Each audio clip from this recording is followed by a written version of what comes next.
Spring just hits different. One day, cold mud. The next, warm sunshine. But the hard-working men and women in Carhartt don't wait for the forecast to get to work. Patching roads, clearing trails, planting crops. Their hands turn this season's uncertainty into possibility. So get out there, spring into action. We've got you covered for whatever the season throws your way.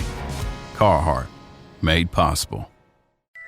But you know, happiness can be found even in the darkest of times. If one only remembers to turn on the light. It takes a great deal of bravery to stand up to your enemies, but a great deal more to stand up to your friends. The ones that love us never really leave us. Working hard is important, but there's something that matters: believing in yourself. If they can do it, why not us? Hey everyone, welcome to Hogwarts, a podcast. Hey everyone, welcome to another episode of Hogwarts, a podcast. Today we're continuing with the Tales of Beedle the Bard, and we're covering the Warlock's Hairy Heart.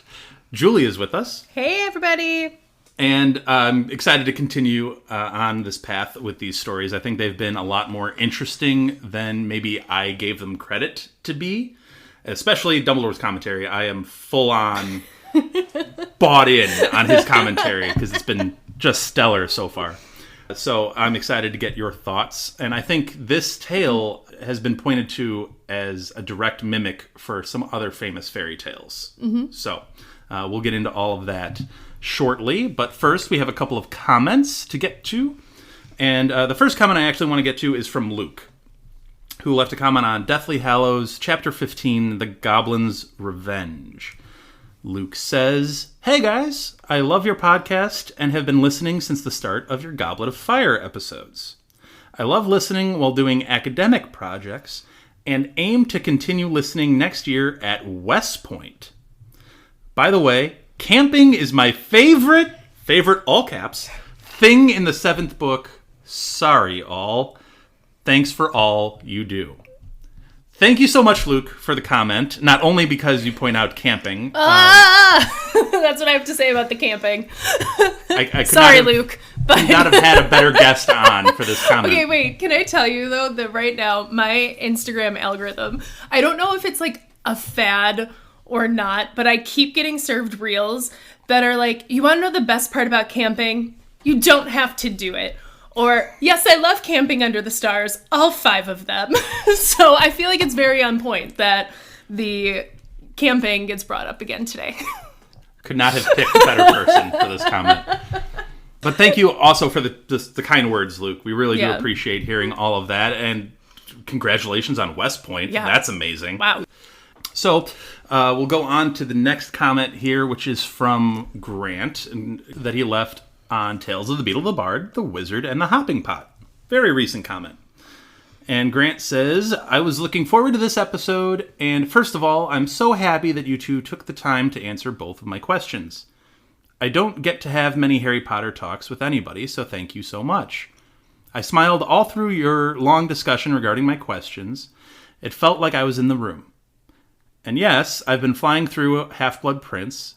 Your podcast is my comfort food during my long 10-hour workdays." Oh, I love that. That's wonderful to hear, and we're very thankful that we can bring a little peace of mind, a little break in your workday. You know, I think that's indicative of both, Grant and Luke here, that you guys are putting in a lot of work on academic projects or just in the office or wherever you're doing your thing, and it's nice to have that little break from reality for a little bit. Yeah, and we love filling that break from reality. Absolutely we do. We love yapping.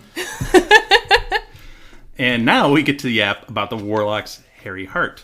So if you guys want to yap with us and you guys want to give us thoughts and ideas and things to debate and discuss, please do so. And you can do that by commenting on any of our social medias, Twitter, Instagram, Blue Sky. We have a YouTube page, all of which you could find at Hogwarts a Pod. You could also leave a comment on Spotify by scrolling down a little bit and leaving a comment there. You could leave a comment on Apple Podcast or anywhere you're finding this podcast. So please do that. We will find it and we will shout you out.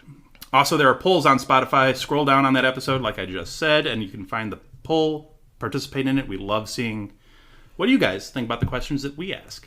So, thank you all for the interaction. And now, the Warlock's Hairy Heart. What a title. It is an interesting title. This is going to be a weird one, everybody, so buckle in. Yeah. But we start off with the very fairy tale-esque opening of... There was once a handsome, rich, and talented young warlock who observed his friends and noticed that they grew foolish when they fell in love. He resolved to never fall prey to such weakness and used dark arts to ensure his immunity. Sounds a little familiar. It does, doesn't it? Are we already on a track to a very famous fairy tale? Oh, yeah. Though many a maiden tried, none were successful in touching his heart. The first of his peers then began to marry and have children as the freshness of youth waned. What a poetic line that is. Freshness of youth waned. So depressing, Wow. man. Okay. He would think their hearts must be husks shriveled by the demands of these mewling offspring. In due course, the warlock's parents died, and their son did not mourn them. He considered himself blessed by their demise, having now been able to reign alone in their castle. So, you said this reminds you of something right off the bat. Mm-hmm. What does it remind you of? Get ready, guys. It's time for our Disney reference. It's Beauty and the Beast. I feel like in the very beginning, it kind of sets you up a little bit, but once you get further into the next piece, because the part that really stood out to me of it being very Beauty and the Beast coded, if you will, is when his servants start talking about him. I feel like that's when it got more into the, this sounds familiar. Yeah, the warlock thought he was immensely envied by everyone in the village. However, he overheard two of his servants talking about him one day, and fierce anger took hold when he realized it wasn't in a flattering manner. The first servant expressed pity for the warlock, who, for all the wealth and power he had, was beloved by no one. The second jeered about why someone with so much was unable to even attract someone. The comments were dreadful blows to the warlock's pride. Ugh, men. I mean, if you hear people being like, wow, you're attractive, why can't you find someone? Like, I think anybody would be offended by that. But he doesn't care about anything. He doesn't care about love or any of that. Whatever. Yeah. Moving Well, on. you're right in context. I'm just saying, if someone were just to hear that said about them, they would feel a type of way. Men and their pride. Whatever. Moving on. The comments were dreadful blows to the warlock's pride. He resolved to take a wife who would be superior to all other wives. Oh, God, he just isn't getting any better, is he? No, it's getting progressively worse. Yeah. So, he wanted a wife that was a beauty that would excite envy and desire in every other man. He wanted a magical lineage so that offspring would inherit the talents, his talents, and hers.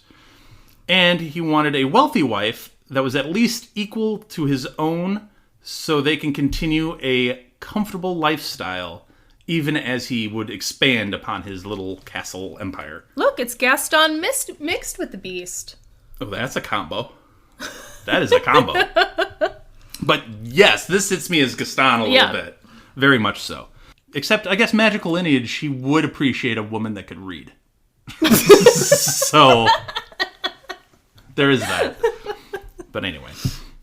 The very day he made this resolution to find the best wife was the day that a maiden answering every one of those characteristics happened to arrive in the neighborhood. And he wanted her, so he began to pay her court.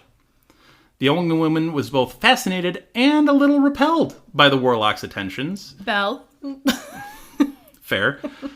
Sensing coldness behind every flattery.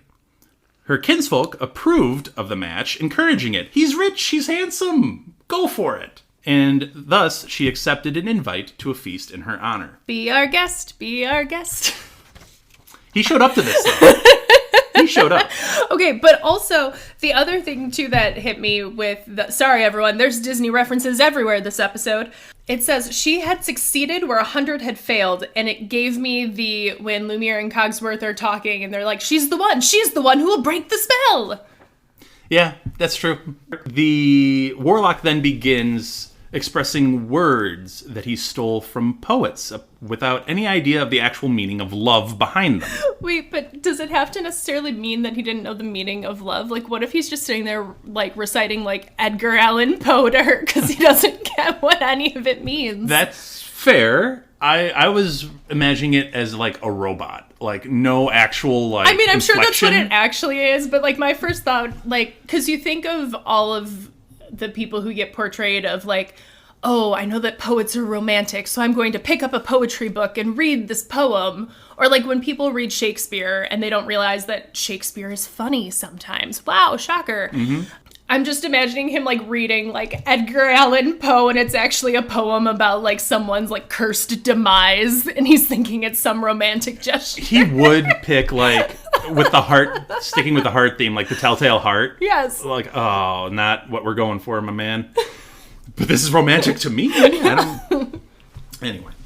The maiden said that the Warlock spoke well and would be normally flattered by his attentions if only I thought you actually had a heart. Which, what a burn that is out of nowhere. Right. He smiled and bade her to follow him to the dungeon where he kept his greatest treasure. And at this point, I would like to tell all of our young ladies listening, do not follow the man to the dungeon. Do not do this. Don't follow any men to remote locations. Just No. don't. No, if you're on a first date, which is this is essentially a first date, Yeah. how about you stay in the crowded room with all of the people? Yeah, You know, like- not follow the literally heartless, but the heartless man who has no emotion, who sees you as a prize. Don't follow him into the dungeon. She's already stated she had reservations about this, and now she's just following him to a dungeon? Yeah, she's like, oh, you're gonna show me treasure? Cool. I guess she must be talented magically to be confident in her own abilities to defend herself, maybe? True, fair. Okay. That's about all I can give her on this. But, like, the one thing that I kept trying to figure out through, like, all of the story with her is, like, what does she get out of this? She has money. It says that, like, all of the men that see her think she is gorgeous. She has magical lineage. Like, I can't imagine that she's hard-pressed to find someone to marry. So, like, you're just like, all right, I mean, my family's cool with this, and you're soulless, but, sure. Curiosity, maybe? Is she planning on poisoning him in the future so that she just gets everything? Maybe. This just gets weirder. So we continue with him bringing her to the dungeon and then showing her in an enchanted crystal casket the beating heart of the Warlock. Which is kind of like the rose in Beauty and the Beast that is in a crystal. Very similar. Long removed from the eyes, ears, and fingers, it never fell prey to beauty, music, or just the touch of skin. Thus, it was covered in a long black hair. Why? Why? Why hair? Like, why is it not covered in, like, black slime or something? Why hair? Or just color of it changed. Yeah. It doesn't need to be covered in anything, just changed from scarlet red to black. Why hair? Just to give you a textural vibe, I guess. I don't know. The maiden implored him to put it back where it belongs. Which Why? Girl, just leave.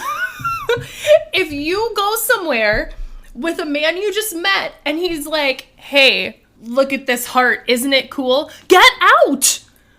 Get out! This is a serial killer. Well, yeah. Get out! That's where I was going to go. This is like H.H. Holmes level Yes! stuff. Like, what are we talking about? Are you dating Jack the Ripper? Like, what are you doing right now? I don't understand. Morbid curiosity can only explain so much. I will give her that she was at least appropriately appalled. As soon as she sees it, she's like, whoa, what is this? You got to fix this abomination. Okay, but also can we talk about the sick burn of immediately being like, that's your heart, can you put it back in? Because you're heartless. Yeah. Yeah. So the Warlock hears this pleading from the maiden. And he's like, well, I guess if it's the only thing that'll actually please you and it's the only way to get you, okay. And he slices open his own chest and places this black hairy heart back into the empty cavity. I can't. Guys, this is like a Criminal Minds episode or something. I can't. This is crazy. This is a crazy story. She then hugs him, and the touch of her arms, sound of her breath, and scent of her golden hair pierced the newly awakened heart. But the heart had grown strange, obviously. Blind and savage, its appetites now grew powerful and perverse. Perverse is the actual word they use in the story, which I feel like is aggressive here. Because they're already in a dungeon. Like, this is just weird. Also, can we talk about how weird it is that she hugs him? The man just sliced open his chest and put this heart that is hairy back in his chest, and you're like, oh, amazing, thank you, let me hug you? Yeah. Girl, get out! But she can fix him. Julie, she can fix him. Ladies, you cannot. Just go. Eventually, the guests grow concerned by the absence of their host and the maiden, and they begin to search the castle. The maiden, they find, now lay dead upon the floor, her chest cut open. The warlock crouched beside her, holding a shining scarlet heart, which he licked and stroked. That is quoting the story. He licked and stroked this shining scarlet heart, vowing to exchange it for his own, thus trying to coax his own hairy heart out of his chest with his wand. So is it that, like, his heart fell in love with her heart? I feel like that's the, like, weird twisted angle here, is that, like, he doesn't understand how to love because the heart has been out of him for so long, and that his heart, as the only part of him that is able to love, then loves that same exact part of the maiden. I think of it as like, it's a battle between the heart and the brain.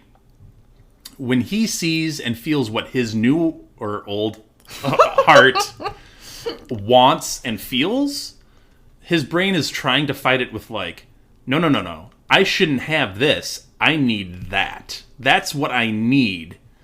And the heart, now having grown its own, I guess, personality in a way, was like, no, I'm not, I get to feel now. I'm not giving this up.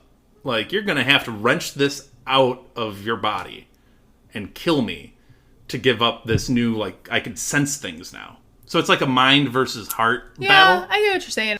I think we get distracted by just how messed up this whole story is. Mm-hmm. And I think we get caught up in just did this dude just kill this lady? Yeah, he just killed this woman. Like, this is, it's crazy. However, as much as he tried to swap out the hearts, the heart was stronger than he was now, and refused to relinquish its hold on the senses. So the warlock then seizes a silver dagger, vowing never to be mastered by his own heart, and began to try to hack it from his own chest. Man, now that's poetic, though. That is Poe. You mentioned Poe earlier. But that also would be a Poe thing. like, taking a dagger and vowing to never be mastered by his own heart, like, that's like Shakespearean level there. Yeah. Yes. If Shakespeare and Poe could meet and devise a play together. Yes, it would be This might actually be it. Silver dagger, vowing never to be mastered by my own heart, stab. And then for a moment, he knelt triumphantly, before eventually falling across the maiden's body and dies. And that is the story of the warlock's hairy heart. Whew. Bet you didn't see where this one was going. You could argue the tale of the three brothers, obviously, because death is involved, but this is the darkest of the stories. Yeah, I wouldn't say Tale of Three Brothers is dark per se, because death... I mean, there's a couple of deaths in it. I think it's very clearly the darkest of the tales of the Beedle the Bard. It's also, I believe, the only tale not mentioned in our core books at any point in time. Mm-hmm. Obviously, the Tale of the Three Brothers plays a pivotal plot point, But then I think Ron rattles off a couple of the tales, and it's not this one. In what world do you think Molly Weasley read this story to any of her children? Right. So did she just skip over this one or pass on through or... She probably skipped over it. Listen, let me tell you. You have lots of massive books that have 20 stories in them as a parent. And when you go through them, there's always at least one story that you hate reading. And you're like, oh man, it must not be in this book. Weird. Skip. In her writings of the Warlock and the Hairy Heart, J.K. does say the Warlock's Hairy Heart is really quite gothic. It's quite dark, and Voldemort would have done well to know that story before he set out on his campaign of terror. That was from a Pottercast interview that she did. Yeah, it's an interesting story. I'll give it that. It is fascinating, and it's such a departure from the first two stories that are very much more lighthearted and happy, and there's like an uplifting end to it. Like, oh, they're gonna do right in the end, and all is well, and this is nothing is well. So it's just an interesting kind of different story that Beedle tells us here. Mm-hmm. So we will take a break, and we will be back with what Albus Dumbledore thinks of the story when we come back for part 2. Oh, boy. We'll be right back. Before we get to our break sound, I'd like to acknowledge our friend Andy, who helps us produce our intros and our break sounds. If you want to hear more of Andy's work and like Formula One racing, check out the Outlap F1 podcast. It's your one-stop shop for Formula One news, insights, race previews, and reviews. You can find them wherever you listen to podcasts, and they even have a YouTube page. So check out Andy and Cody and join them on the Outlap.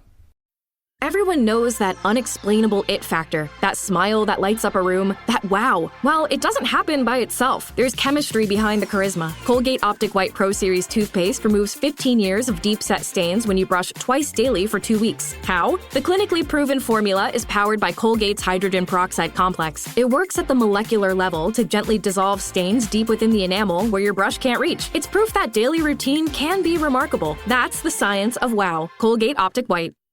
I love magic. All right, so we are back with part 2 of Tales of the Beedle the Bard, the Warlock's Hairy Heart. Dumbledore starts off his commentary with saying, while the first 2 stories, The Wizard and the Hopping Pot and The Fountain of Fair Fortune, attracted much criticism for themes of tolerance and generosity, this story has not been modified or criticized very much over hundreds of years. Which should tell you a lot about the wizarding world. Because no one wanted to touch it. Nope. Though it is by far the most gruesome story, and many parents do not share it with their children until they are old enough not to suffer nightmares. They do have a footnote in here about just how gruesome this story was, that Beatrix Bloxam, if you remember her, she was from one of the other tales that she rewrote all of these Beedle the Bard and other classic wizarding fairy tales to be more kid-friendly, even though The Wizard and the Hopping Pot is pretty straightforward. But Beatrix accidentally overheard this story being told to her older cousins one night, as well as an unsavory affair of her uncle Nobby, the local hag, and a sack of bouncing bulbs. I'm intrigued, but also I wouldn't want to know. So, traumatized by all of this, she kept sleepwalking back to the spot until her father stuck her in her room by a charm on the door. She never ended up finding a way to rewrite the story to make it suitable for children. So, obviously, Beatrix was so traumatized by all of these aggressive stories that she just so happened to sleepwalk back to the door. That's ridiculous. Okay. She very purposefully went back to hear those stories. All the things that we're saying are ridiculous, Dan. That's what you're picking? I'm just saying, I'm calling Beatrix out, all right? She very clearly went back to those stories. But it is interesting that she never found a way to rewrite this story to make it suitable because it's dark from top to bottom. Mm-hmm. Like, there's no redeeming parts of this story that are like, oh yeah, children can easily get something out of this without having nightmares for weeks. Unless you turn it into Beauty and the Beast. Yeah. And then there you go. Dumbledore thinks the story lasted because it speaks to the dark depths inside of us. I also think, though, that it shows how much, like, we as humans need love. Because the whole story is essentially about how he makes sure that he's not capable of love, and then that him being incapable of love is what actually leads to his demise. I do actually like the line, going back to the story for a bit, of when she hugged him, the touch of her arms, the sound of her breath, and the scent of her golden hair pierced the heart. And I think that is indicative as to what you're saying. Like, you know, when you first get that attraction to somebody, like, it does create that kind of, that's that, like, love at first sight kind of thing, Yeah. or that, like, level of attraction, like, oh, I am into this person. And it's a lot of that kind of stuff. It's just the things you stick with are, how did it feel when she hugged me for the first time? Or the smell of her hair or perfume or whatever it is. Or, oh my gosh, she touched my arm and how that felt. And like, silly stuff like that is Yeah. what sticks, you know? Well, and it's interesting, too, because earlier in the story, after he gets essentially his inheritance from his parents, it says, having transferred his greatest treasure to the deepest dungeon. And with the way that the story starts out, you would assume that he means literal treasure. But then when he takes the maiden into the dungeon, obviously it's his heart. So I think it's interesting that he considers his heart his greatest treasure, even though his heart is essentially what he's worried would betray him and what did betray him. It's like his greatest weakness, too. Like, he views it as his greatest weakness, so I'm going to lock this away so nobody could ever get at it. It addresses invulnerability, though Dumbledore notes, is foolish and a foolish fantasy, which I'm sure he's told Tom Riddle on many an occasion. Dumbledore continues with another great line, to hurt is as human as to breathe, which I think is true. However, wizards seem to think that we can bend the laws of nature and the laws of existence to our will. The young Warlock sees love as humiliation, weakness, and a drain. Similar to our friend Tom Riddle. Very much so, yeah. Dumbledore adds a footnote here on Warlocks, and this is probably one of the more important footnotes I think we get in Beedle the Bard, at least in my opinion, because it's essentially telling us the difference between a warlock and a wizard, which I know many people have had questions about. So, warlock, originally denoted to mean one learned in dueling and all material magic. It's also a title given to wizards who performed feats of bravery, similar to knighting muggles, for example. Beedle has indicated that this individual is especially skilled in offensive magic, the warlock that we're telling the story about. Nowadays, a warlock is a wizard with an unusually fierce appearance, or as a title denoting particular skill or achievement. Dumbledore, as we all know, is the chief warlock of the Wizengamot. I just love the range between the two definitions of the two current definitions of warlock. Like, it's either an unusually fierce appearance or he is very skilled and has a strong achievement. Like, could you imagine if someone calls you a warlock and you're like, wait, which one? Or, in my mind, so my mind immediately jumped to Rufus and being both. Because he's a head of magical law enforcement, so you assume he's skilled in offensive magic. But he also has generally a very fierce appearance with the mane of hair that looks like lioness. Yeah. So I would define him as maybe being both definitions in one. I took fierce appearance to be how we think of in fairy tales, like The Witch in the Woods, of being like almost the more like scary, rugged, like a Mad-Eyed Moody. Moody's the other one that jumped to mind. Appearance. For sure, with the scars and the battle-worn appearance. And for sure. Yeah, Moody's certainly up there. But yeah, we finally get that definition, and then Dumbledore is technically a warlock because he's the chief warlock. He's not just a warlock, he is the warlock. But by which definition? I don't think any definition would have him as a fierce appearance. I feel like Dumbledore would be more proud of it if it was for the fierce appearance. He probably would be. Dumbledore also goes on to note that the trade of love potions indicates that our fictional wizard isn't alone in seeking to control love. Although no true love potion has yet been created. He gives a footnote to this by explaining that Hector Dagworth Granger, founder of the most extraordinary society of potioneers, explains that powerful infatuations can be induced, but no one has yet created the unbreakable, eternal, unconditional attachment known as love. So your general love potion, the one that's featured so often throughout the books, that's more infatuation. Mm-hmm. Like the short term. Yeah, short term, just little boosts of affection. The one that Romola Vane was trying to use, the one that Voldemort's mother used, though powerful though it may have been, is just mimicking love. It's not the true unbreakable emotion of unconditional love. Just an interesting little side note there from Dumbledore. The action of the young wizard in this tale resembles creation of a Horcrux. He is dividing what is clearly not meant to be divided. Body and heart, instead of body and soul that the Horcrux is. I take big issue with this commentary from Dumbledore in this book because if you think back to Half-Blood Prince when we start talking about Horcruxes, think of how hard it was for anyone to find out anything about a Horcrux. Even to say the word Horcrux was impossible. Then once you find out the word, finding out what exactly it is.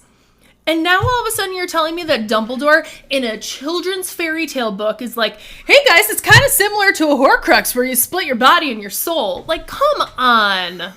I know. I feel like after the Battle of Hogwarts and everything's settled down, I think Hermione probably doubles down on the thought process of no one can know how Voldy died and came back and how he persisted. And like, we gotta lock down, like, they're locking down time turners. Well, you gotta lock down the idea of a Horcrux, that this never happens Okay, again. but like, the fact that Dumbledore is just like, Horcrux!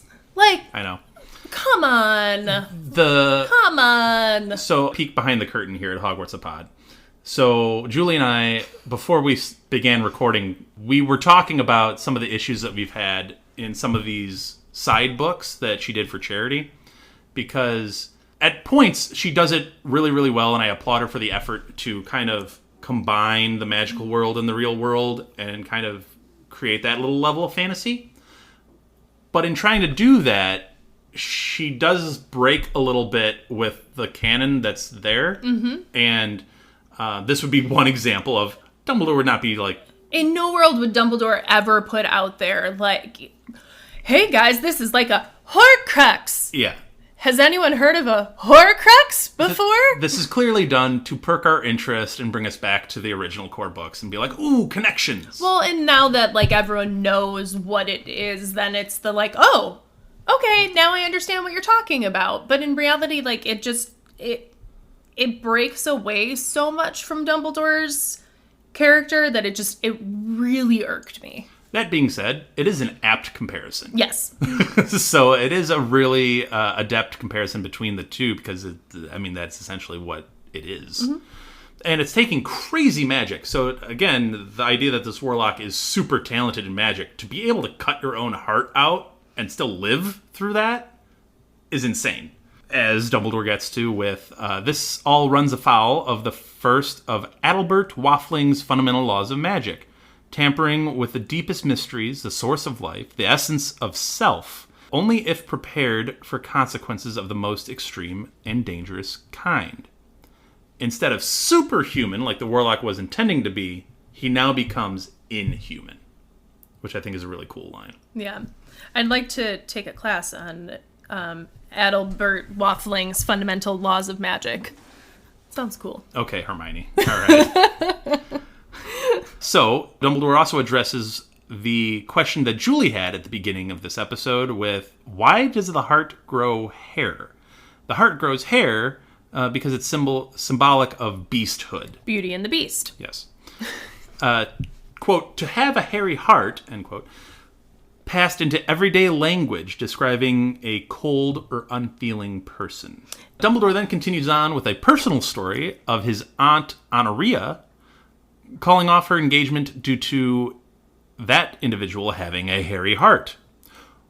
Or perhaps it was because he was caught fondling horklumps. Footnote, horklumps are pink mushroom-like creatures, and it's not exactly clear why someone would want to fondle them. Why? Why did we need this added? Why? Again, I take issue with J.K. Rowling in this moment, because why?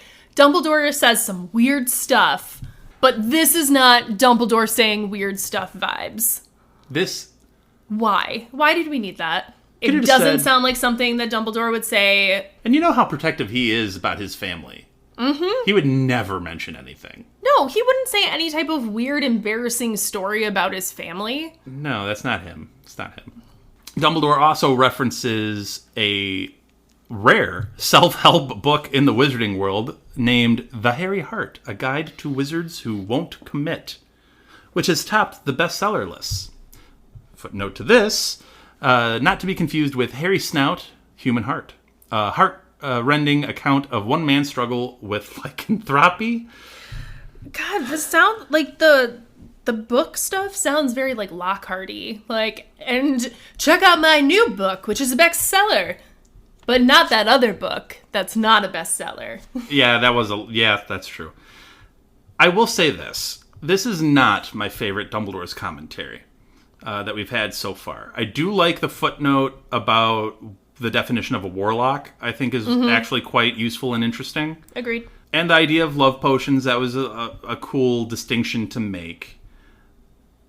Beyond that, and I do like the line, like I said, in the idea of instead of superhuman, he becomes more inhuman by doing this. Well, pretty much you'd like the stuff that's actually relating to the story itself, because all the stuff that we've taken issue with is, well, I mean, except for the Horcrux commentary on the story, but it's all of the, like, added commentary fluff that's not necessarily related to the story that I think we both take issue with. Yeah, it's not as good as some of the other added fluff, if you will, in the past two stories. Yeah. It's not as interesting. It's not necessarily as funny to me.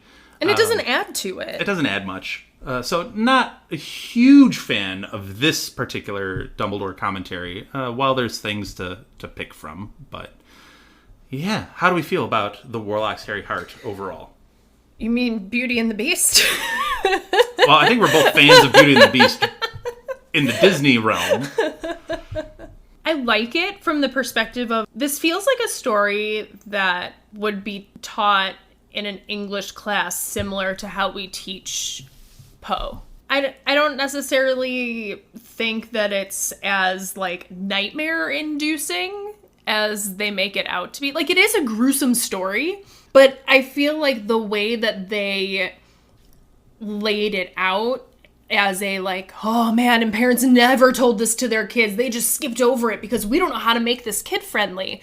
Like, I feel like that's a little extreme for what the story is. Like, parents tell kids about Romeo and Juliet, and that's poison and stabbing. Like, think of all of the stories that kids actually do know about, taking out, like, the extreme examples of when kids watch content that, like, they shouldn't be. But, like, I don't see how in the wizarding world where it's normal for you to, like, accidentally lose an ear that, like, this is considered super gruesome, nightmare-inducing. We're not going to tell our children this story. I honestly think it's quite easy to rewrite this story for a more appropriate kid-friendly audience. And it's just, at the moment he shows the heart, she just walks out. She's just like, I can't be with someone who doesn't have a heart. Walk out. Eliminate the murder. Yeah, part I of think it. you still kind of need the, like, going mad. I think you could have just taken out a little bit of the, like, gory detail of it. I feel like they're being a little overdramatic. And that's coming from me, Dan.